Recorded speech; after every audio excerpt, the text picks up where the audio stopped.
बुर्ज असद लियो वालों के लिए जून का पहला हफ्ता कैसा रहेगा? आप लोगों का मसला ये है कि अक्सर लियो वाले मुझसे पर्सनल कंसल्टेशन के लिए कांटेक्ट करते हैं। मैं उनको मना कर देता हूँ, चूँकि आप लोगों ने अपनी जो एनर्जीज़ होती हैं उनको खुद ख़राब किया होता है। तो आप पहले जाके फ़ॉलो करें, उसके बाद अगर आप पर्सनल कंसल्टेशन लेना चाहें तो कोशिश ये किया करें कि अपना जो सवाल है उसको खुल के बयान किया करें।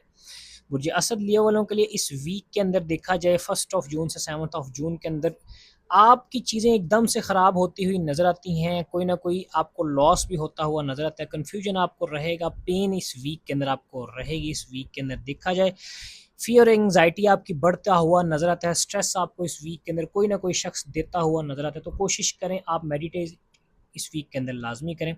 इस वीक के अंदर आपको स्पिरिचुअल एनलाइटमेंट की ज़रूरत है, सोल सर्चिंग में आप निकलते हुए नज़र आते हैं। तो अगर कोई लियो वाला चाहे कि कंसल्टेशन लेके इस वीक के अंदर आप अपनी चीज़ों को बेहतर बना लें या ओवरऑल अपनी लाइफ को बेहतर बनाने के लिए आप पर्सनल कंसल्टेशन भी मुझसे ले सकते हैं। बायो में या इनबॉक्स में आप मैसेज कर सकते हैं। अल्लाह हाफ़िज़।